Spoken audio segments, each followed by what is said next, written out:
Next 45 minutes, we've got all-stars from Salesforce, from Box, from Marketo. You've learned a lot in a day and 3 quarters. Save the best for last. Please welcome our panelists as they walk out. Jonathan Lindell from Salesforce. Jon Herstein from Box. And Tony Nadalin from Marketo. So we're going to do this in 3 stages. The first stage is going to be a mini presentation using slides, somewhere between 5 and 7 minutes. After 7 minutes, there'll be a detonation, and then that'll be it. There'll be a little bit of Q&A with me and the speaker. After those 3 presentations, phase 2 there'll be a little bit of a Q&A among the 4 of us about themes that you would care about. But in that stage, be thinking about questions that you have to ask these 3 experts. And then phase 3 will be Q&A with you.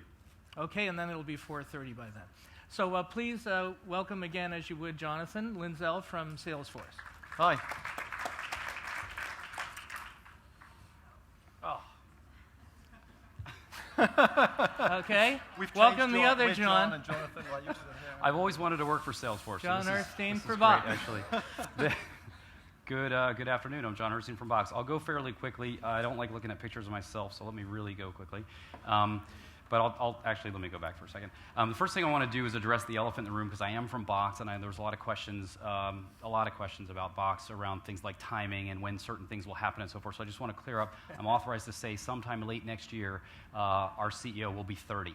So we're pretty excited about that. I won't talk about what Box is. If you have questions about that, we can talk later, because we're really here to talk about customer success. And there's a lot of different definitions, but this is the right one.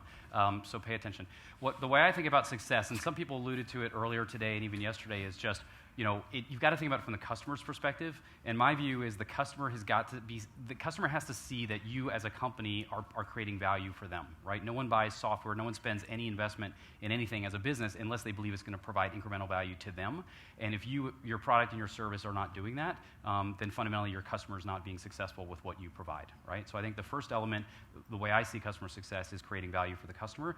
And the second is delight. So it's sort of one thing to get the customer getting value, but if they actually enjoy the interactions they have with you as a company, that's a whole different level of what I think of as success. So those are the things we focus on, and I'm going super fast, as I said. The way we kind of break it down is just looking at the overall customer lifecycle. And I won't go through this whole thing, but everything from implementation through adoption, optimizing the value a customer's getting from your product, growth, and then support and maintenance wrapped around it. And coincidentally, this maps really well to the way we organize customer success at Box as an organization. So I talked a bit about the philosophy. The teams are all of the post-sale service teams that we have at Box, are all under the umbrella of what we call customer success. So that includes support, consulting, customer success management, and customer advisory. And those 2 teams are around assigned accounts and unassigned accounts. So we actively manage all of our accounts, but at various levels of effort, right? As many of you have talked about.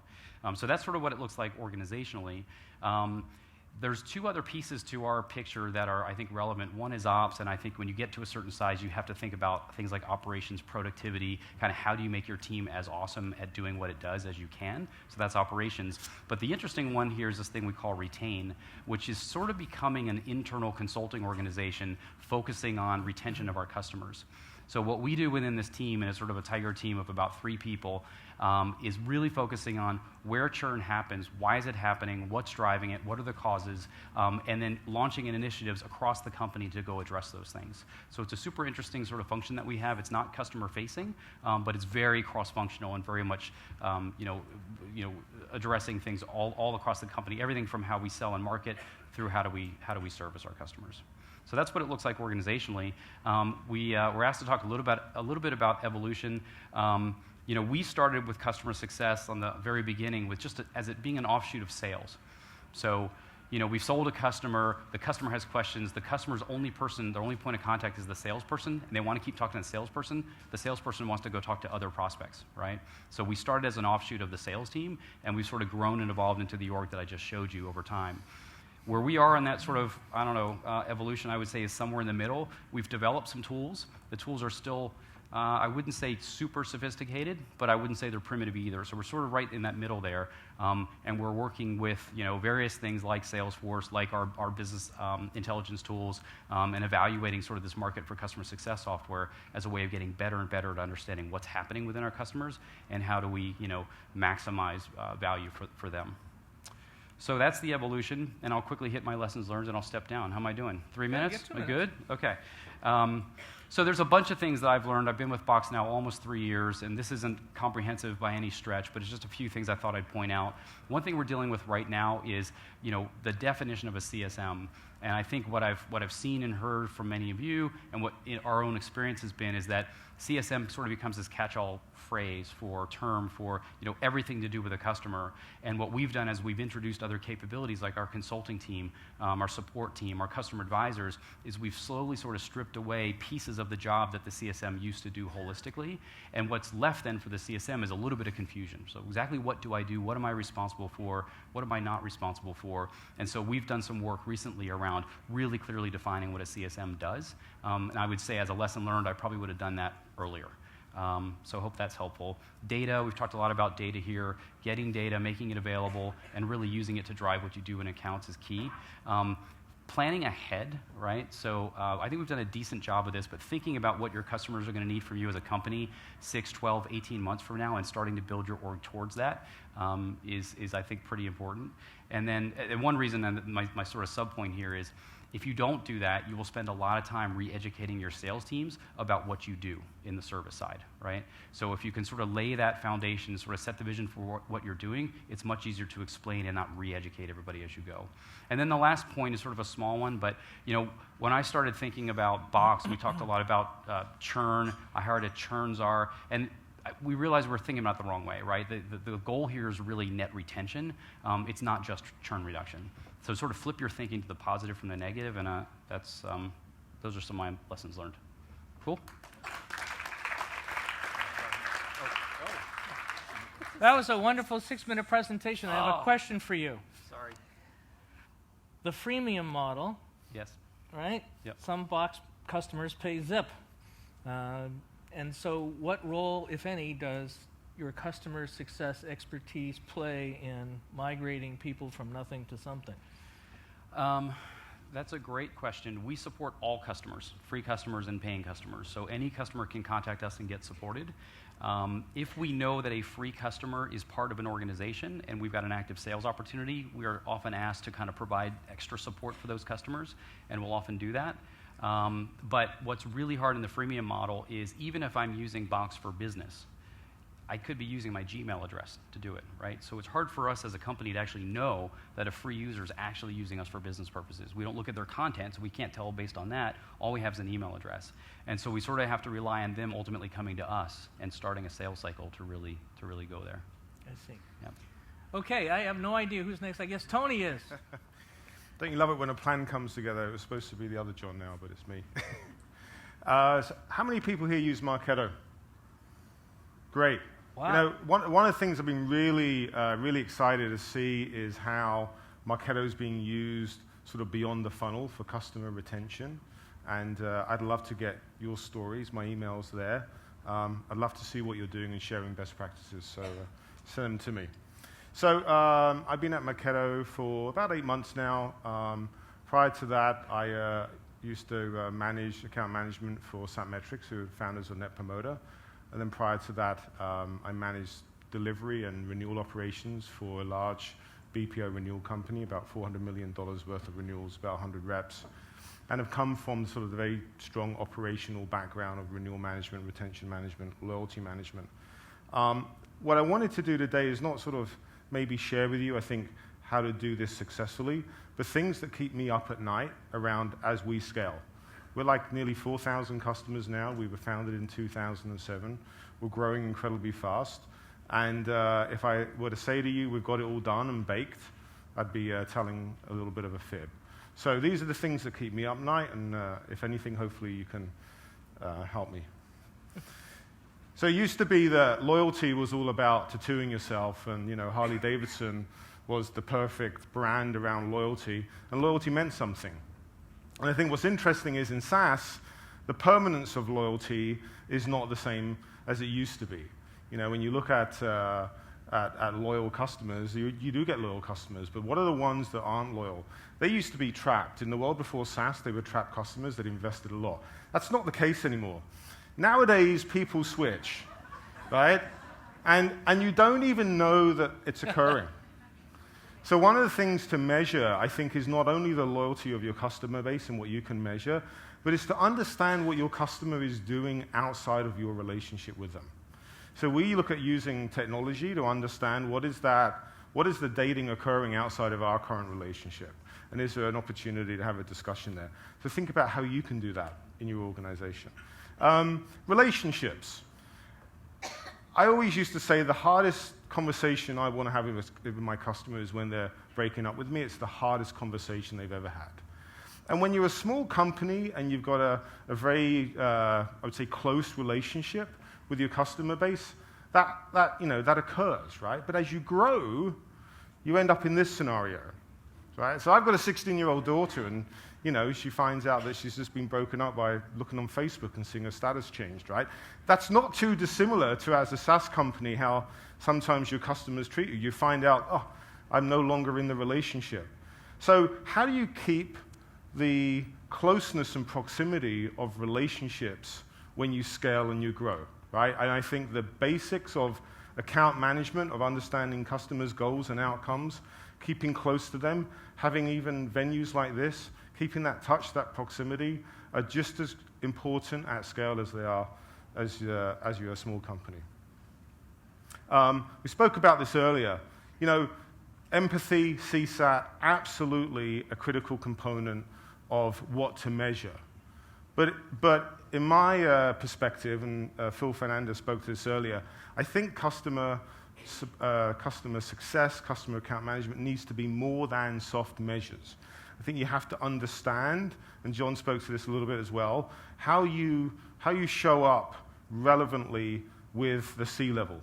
What's your economic impact? What's your financial relevance? So we spent a lot of time understanding where we're losing dollars, where we're driving dollars, understanding the mechanics behind that, and being financially relevant to the organization. So move beyond the soft measure. Move beyond being Florence Nightingale, right? Again, I think a lot of companies start with this notion that customer success is like an extension of support, it's an extension of services, it's highly empathetic, and I call it sort of the Florence Nightingale Award, and it's important, but you need to start becoming what I call the intelligent farmer. How can you not only maintain and empathize with your accounts, but how can you actually start sowing the seeds and managing growth and harvesting growth within your install base? So it took me a lot of time to find a guy as a farmer on the tractor with a PC, but I did find one. It's the intelligent farmer. And then data. We are overwhelmed with data. And the one thing I would say is you've got to get the right data to really be measuring the right thing.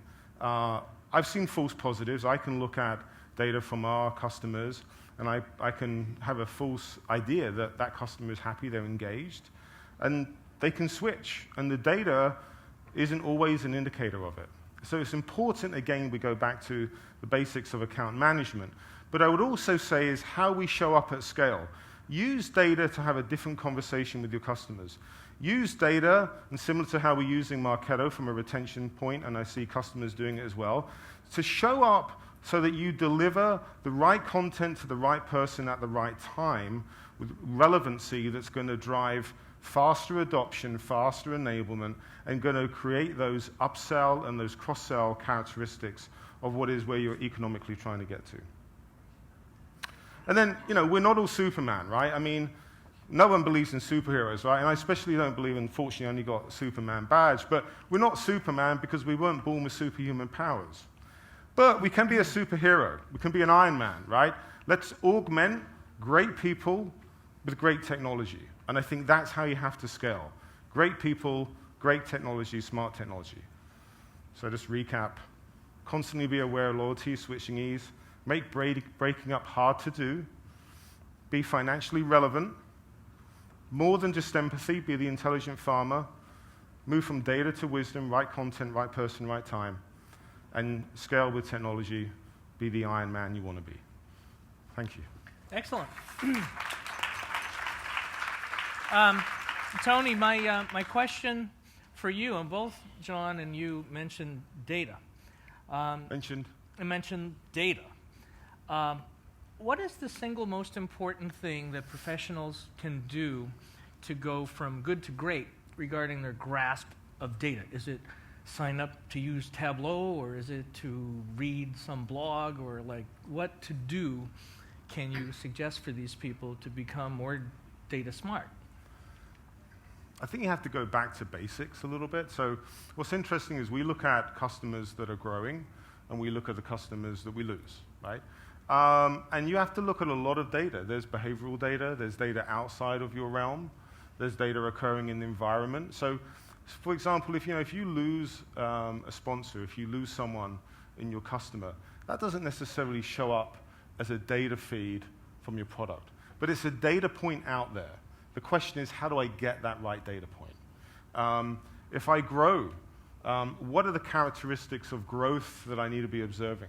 I think the biggest challenge that we're trying to address at the moment is, if you go back to basics, customers buy from you because they're buying to achieve a business outcome, and they've got ideals around that. And if, again, you start as a small mom-pop company, that's how you start. That's how you're successful. And it's how do you capture the goals and outcomes of the customer and tie them to how the product's being used and exercised, and create then, again, I think, scalable touch models around that. All of those things have to come together. They're all data points into themselves. And there's a heavy operational component, along with data and analytics, to really do it correctly. It's not, I think, companies like Gainsight, other analytical companies, this is the nut that everyone's trying to crack. Okay, thank you for the presentation. Now, Jonathan Lindell from Salesforce. Hello. Thank you. So I'm part of the Customers for Life leadership team, and I focus very specifically on our largest global accounts in the enterprise space.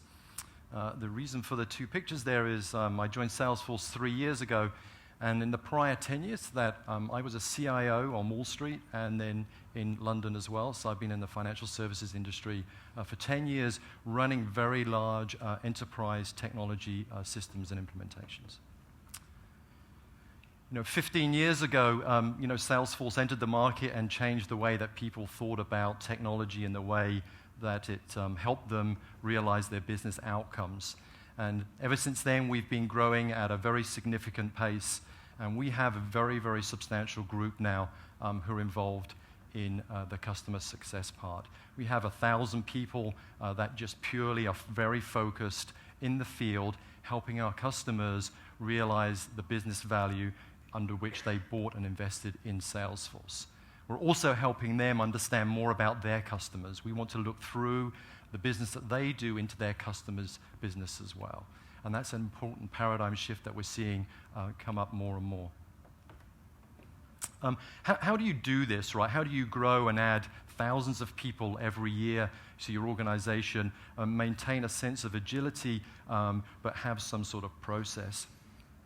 In our organization, every single person produces one of these every year and publishes it.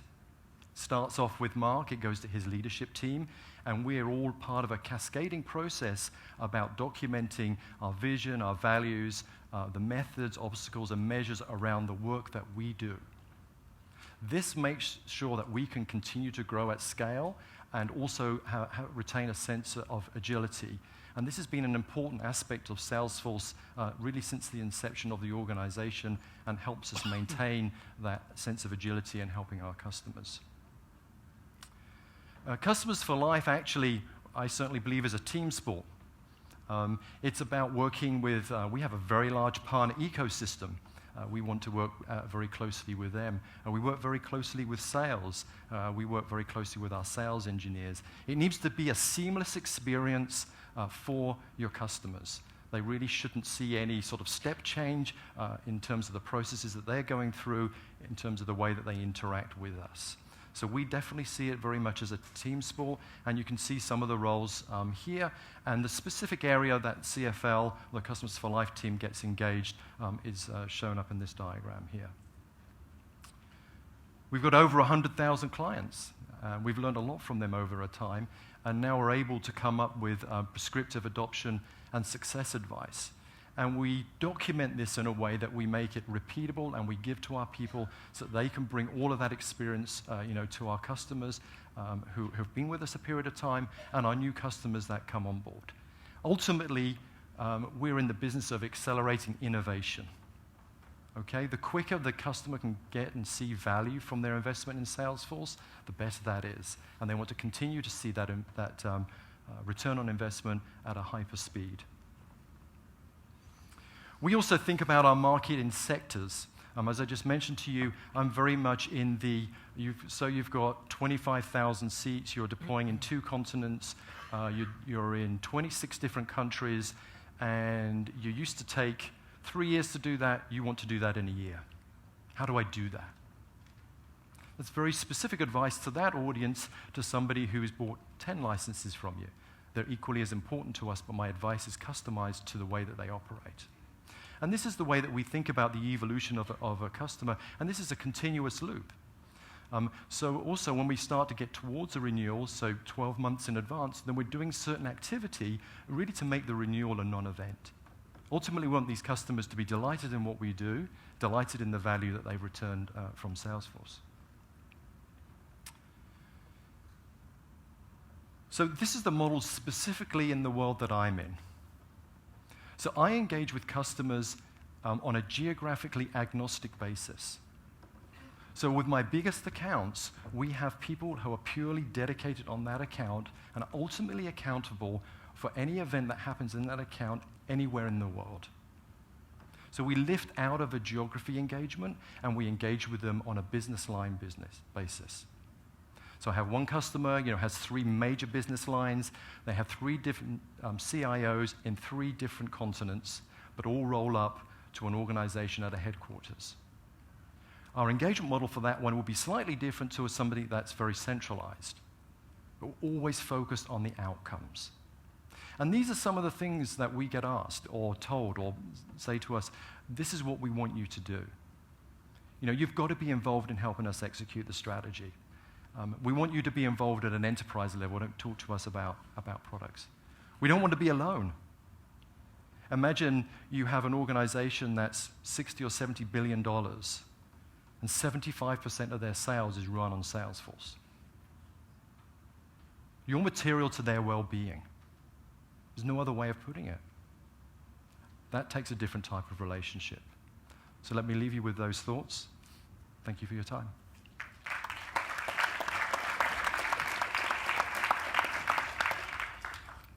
Well, we have 17 minutes to go, so I'd like to ask only one question or raise one topic across the 3, and then out to you. And that is that the Wall Street Journal last month launched a vertical edition called CMO Today. And they have anointed the CMO right up there with CIO, like you used to be.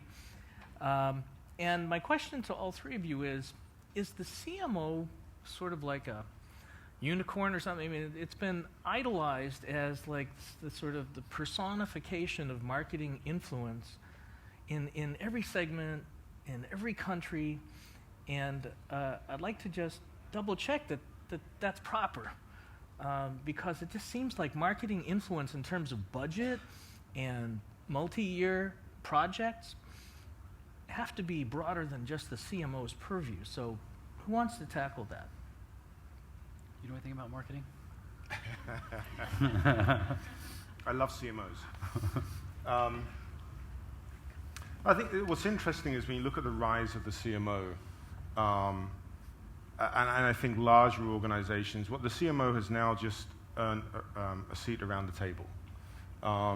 Because now, again, I think the CMO used to be, or marketing used to be, those were the people that did arts and crafts and showed up with, colored balls and banners and, handouts. And I think what's happened is, and I think this is why companies like Marketo and just general marketing automation has become so powerful is that the CMO is now financially relevant. They have a seat at the table. They can actually materially, understand what is the impact of spend relative to revenue. And that's a significant shift in just the business model, right? I mean, that is what the sales domain was. It's moved upstream, as far probably as upstream as it can go. What I think is really interesting is, and I think what's really interesting about this space is, I see exactly the same thing happening in the customer success space and the account management space, because I think historically this space has not been financially relevant. It's been an empathy space. I see, and especially in the SaaS market. I mean, there are some verticals. In my old renewals days, if you're running mission-critical software and you've spent hundreds of millions of dollars on it, it's very untypical that you're going to rip it out, right? You're going to put a lot of effort into it to keep it. But in the SaaS space, and I think in this new modern world where the ease of switching is so great, and the economics around managing that, but also what John called negative churn, it's coming out more than 100% of what you go into the customer base with, is making this whole space now economically relevant. And what I hope to see is that the rise of the customer success, customer account management is the next heralded title from CMO. Could I just add just one thing to it? One thing that we're seeing a lot is that historically marketing was all about customer acquisition, and what we're finding and trying to focus on is what about all the marketing that you do, marketing sort of in quotes, that you have to do to your customers once they're already customers, right? So whether it's sort of nurturing them with additional information about the product, one of the things that we find with SaaS is that the customer sort of gets stuck in time based on when they started using the product. You keep evolving your product and you're really excited because you're innovating, you're doing cool new stuff. Your customer from 3 years ago is still using it the way they were using it 3 years ago. And so if you're not sort of marketing, and again, I'll use it in quotes because we have to be really careful about how we go to our end users, but if you're not continuing to educate them about what the product can do, they see less and less of that value over time, and they become more and more of a risk of churn. I think, just to your point, I think the definition of marketing is very interesting, because if you think of what is occurring during a marketing cycle, you're educating a prospect potentially, right? And what's really interesting is that now I think retention marketing is where all of a sudden people have realized that beyond the funnel, education and enablement of now the customer is the next biggest opportunity. And when companies like our scale, where the customer base is actually far greater in revenue and potential upside than the quarterly new sale coming on, that's when it hits a critical mass. And that's where I think, scale is important. Are there CMOs that you know that are equally focused on retention and people who are already in the tent, as opposed to managing the messages that CMOs have to manage? Mm-hmm. I mean, like Beth Comstock. I mean, I'm looking for names so people can follow them on Twitter and get smart about, okay, these are archetypes of 2015 CMOs, 2016 CMOs that really get it. Anybody? I mean, so many of our customers do this. I mean, the CMO is definitely, most CMOs are thinking about the customer lifecycle beyond the initial purchase. So most CMOs that I talk to and understand the business goals, they're not stopping at the point of first sale. They're looking at continual adoption, retention, growth. So I've not yet met a CMO that's not thinking like that. It's probably a better way of putting it. Okay, 10 minutes to go. We got a lot of expertise sitting out there in the chairs. Let's hear some of it and take advantage of having these guys here. Yes, sir. Hi. Question about the drivers of customer satisfaction and engagement as your teams have scaled. So things have to change, processes go in place, a lot of different touch points happen. Can you tell us a little bit about what the key drivers are that you had to maintain from the very low numbers of accounts to the very high numbers of accounts that you knew those were absolutely critical? And did any of those, in fact, change over time where there were different drivers that you had to focus on that you knew were 100% the right ones for the future customers? Maybe. I think you've always got to maintain a hyper-focus on the business outcomes. It's very easy to get distracted on activity that doesn't result in results. So, I'm constantly saying to my team, what is it that you're doing that's helping our customer with their outcomes? And how can you evidence that to me in a way that's in plain English language that customer would understand? It sounds very simple, right? It's easy to say, but it's very difficult to do because we all get distracted by stuff, right? There's always a lot of things to be done. But as you move up from being a department play to being an enterprise play, then that paradigm changes, primarily because the board is interested. We have a lot of customers who making decisions based on for Salesforce based on MPV, right? Their board are carrying those numbers as part of their metrics. So that focus on the way that they measure the success, I think you just cannot take your eye off that. Yeah, so maybe one thing I'd add that maybe is a little bit unique to Box, I'm not sure, is when Box was smaller and our customers were smaller, more departmental deployments, there was a very tight connection between the buyer and the users, right? If they were buying 20 seats, you can be pretty sure that the buyer knew what the 20 people were going to do with the product and was pretty invested in that. And what I started to hear from my CSMs, I don't know, probably 2 years ago as our deals started getting bigger, is their first call with the customer was sort of like, we'd say, what's the use case? And the person would say, I don't know. Like, someone told me to do this. I don't actually know why. And so there started to become this disconnect as our deals got bigger between the buyer and the person who had to go implement it, right, and actually start driving business value. So in terms of things that, change in terms of what we keep track of, we weren't as concerned about user adoption and activity rates when we had 20-seat deals, because a small company's only spending that money if they're going to use it, right? A big company's much more likely to buy seats in advance of need, and you have to be much more, I think, aware of adoption and activity rates and so forth. That's sort of maybe just a Box experience. Okay. I don't think you can ignore the innovation at speed paradigm as well, right? So if you think about what we all do, right, we allow that, we enable that, right? And then different organizations can adopt that philosophy.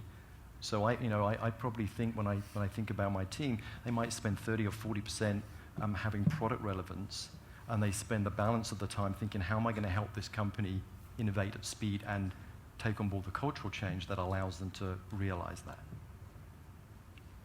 Next question.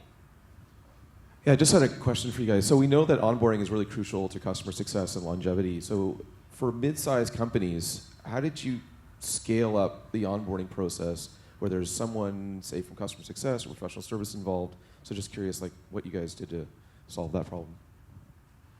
So at Salesforce, we have a very specific role around that, and they're the bridge between the pre-sales process and the CSM.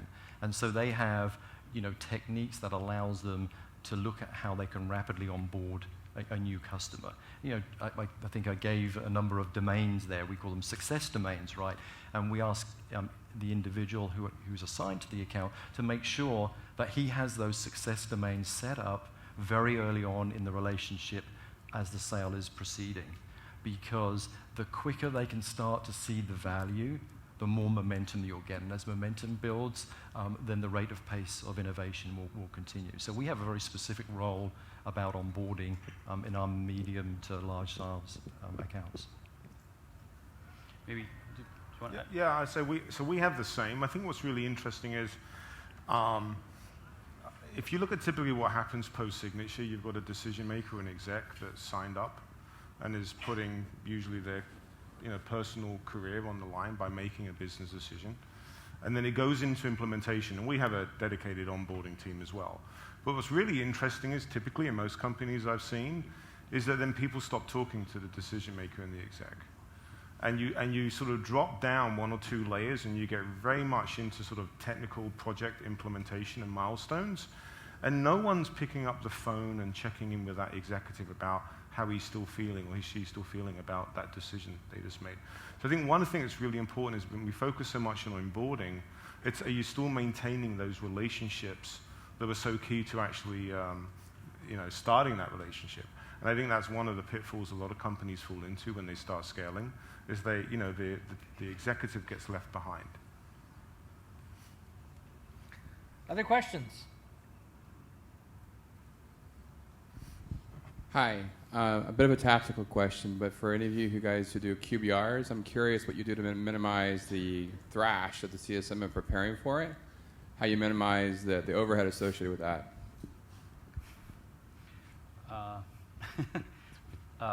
Well, so I think the key is to try and bring as much data to the CSMs as easily as possible, and that, frankly, it's been a challenge for us. We collect a lot of data from our operational systems that tell us about things like usage and activity and which features and all that sort of stuff.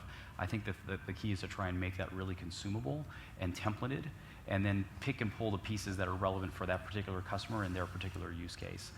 But I don't think we've nailed it completely, and I actually feel like there might be an interesting role for someone who's behind the scenes, kind of feeding that stuff to CSMs. If your CSMs are really good, what they're probably good at is the interaction with the customer. And if they're spending 20, 30, 40% of their time collecting data, you're probably not maximizing the value that they have. We've actually, a couple of things. So we've created some QBR material where 80%, 70% of it's stock material. We refresh it every quarter. It's got things like thought leadership and product updates on. And then stuff specifically around the customer from a product point of view is a click of a button report. And then a lot of times, actually, the real meat of the material is dialogue in the QBR. So we try to keep it gray and actually just talk about them and get them to express their opinion on it versus coming in too quickly with the perspective of red, yellow, green. Okay, we have time for a couple more questions. I see a hand over on that side. But okay. This question is for Jon. It's more around the customer transition internally, around having it be a seamless process. And I was wondering if you could talk to us a little bit about best practices around making sure that that process is seamless between the teams. And are you talking about pre-sales to post-sales, or sort of the whole thing? The whole customer life cycle. Yeah. So I think one of the most crucial points is that pre-sale to post-sale interaction, because I think the last thing the customer wants to hear from the first person to engage with them post-sale is, so tell me about your business, or tell me why you bought Box, right? If I was the customer, I would say, well, I've been telling you that for the last 6 weeks while I've been trying to buy your product, right? So I think the handover from the pre-sales team, whether it's a sales rep or SE, to the post-sale team is really critical. In our case, most of our customers on the larger end will buy an implementation package, and the consultants will be the first people to engage, so the knowledge transfer happens there. But a lot of our customers don't. They may have a CSM or a customer advisor. It's equally important for those folks to read the opportunity, to even potentially look at the contract to understand what the customer bought. And we've also done a bunch of work around developing a customer profile. We do it in Salesforce with a custom object, and the idea is for us to collect information as we gather it about the customer and store it in one place, so anyone who's got access to it will get it. And it's really different than what you capture in the opportunity in a lot of cases, and it becomes this living thing for the CSMs and the post-sale service teams to lean on. So that one sort of side benefit we didn't entirely expect with that is it's made the ability for us to transition accounts from one CSM to another CSM much more seamless than it was before. Before we were relying on the two people talking to each other and really digging into it. Now a lot of that information is available to them right in Salesforce. So that's sort of what we've done. Okay, who wants to ask the last question? Somebody, this woman over here on my right has a question. Okay, whoever wants to ask it, go ahead. Hi there. At what point in your cycle do you start building onboarding teams outside of your headquarters?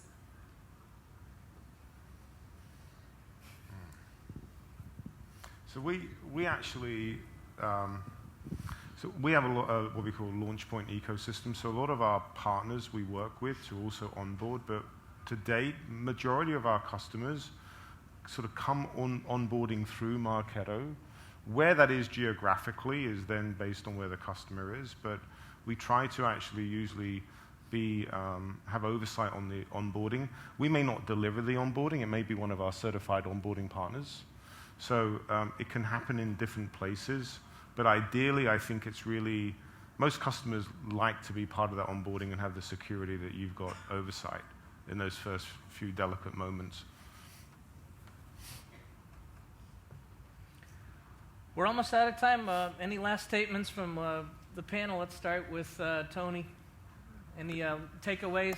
Be Final Iron words Man. of wisdom? Be Iron Man. Be Iron Man. Wear a costume. What about you, John? So one thing that occurred to me over these last 2 days, actually, and it's something that's probably been in the back of my head, but there's this great clarity that comes when you think about things from your customer's perspective, and you can get easily caught up in sort of what do we do organizationally, or what process do we have, or what system do we have, or whatever, and a lot of times you're not sure what to do, and if you just kind of step back and think about, like, what does the customer care about? And a lot of times they don't actually care about any of the things that you're stressing about, right? And so that I think there's a level of clarity, and if you are consistent in answering questions based on the perspective that your customers will have, then it can start to permeate the company, right? That you're coming at it from a customer perspective. So, editors think the same way about readers. Editors get all wound up about politics and competition, and they relax actually by thinking about what readers are desiring. Jonathan? Show the love to your staff. You know, I spend 40% of my time hiring people. I'm looking for extraordinary people. And ultimately, they could be the public face to some of your biggest customers. So choose them wisely. Choose them in line with the cultural aspirations that you have. But show them the love. Because, you know, they are the future. You're investing in them in a marathon. It's not a sprint. You're building an organization. The DNA of who you are is represented by the people that join you and represent your brand. So never take your eye off of that, as well as keeping in mind the whole notion about business outcomes. Keep those two things in mind. Life is going to be pretty good. So, Tony from Marketo, John from Box, Jonathan from Salesforce. Put it together for these guys.